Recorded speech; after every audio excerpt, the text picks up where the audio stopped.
before we received the Torah and mitzvot, which begin in next week's parsha with a list of the mitzvot, and before we were a people, we were a family. The book of Bereishit is about the family of the Jewish people, Bnei Yisrael. The book can only end when all of the children of Israel, with their squabbles between them, between selling Joseph and between Judah, and in the end all make up together and we become the united family of Bnei Yisrael. When we come down to Egypt as Shiv'im Nefesh, when 70 souls are all together, as the book of Shemot begins, the family becomes a people. I noticed a number of years ago that the first time it calls the Jewish people a people, Am Bnei Yisrael, is in the servitude in Egypt.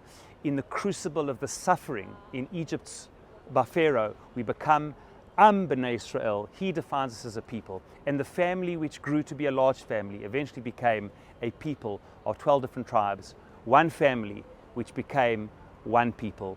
And in the 7 plagues that we read in this week's parsha, at the tail end of so many years of servitude, this covenant of fate, as Rav Soloveitchik has explained, was forged in blood before the covenant of destiny, Bereishit. We start receiving the mitzvot in next week's parsha, and then thereafter the Torah in Parshat Yitro. But before we receive our spiritual mission, we have to inculcate that before the Bereishit, before we're a covenant of faith and of action and destiny, we are a covenant of one people and one family. And we ought never to forget that. At the end of the day, whatever arguments there are in a family, and there can be incredibly difficult arguments, and sometimes arguments about the direction of the family and which way the family should go. And these are very deep and penetrating arguments. But when you understand that you first and foremost are a family, and a family never give up on each other, and the family is the base of the people of Yetziat Mitzrayim, the essence of Pesach is the families. The whole Korban Pesach is a Korban of families. When the Jewish family becomes an extended family, a people, when that is inculcated, then we are together no matter what direction. Sometimes we fight over the course of the ship. We're in a boat together and people fight over who should hold the steering wheel and which direction it should go.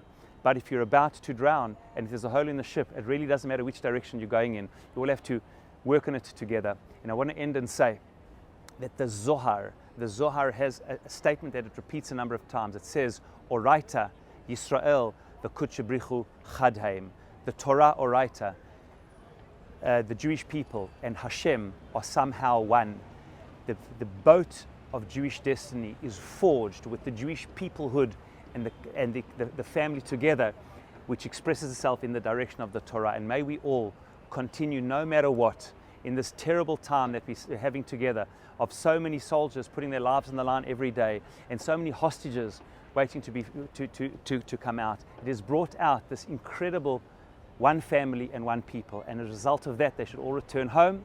We should be one family together going forward, and that Bezrat Hashem will not only bring them home, but be the foundation of family and people for the receiving of the Torah mitzvot, which happen in the parashot to follow. Shabbat Shalom.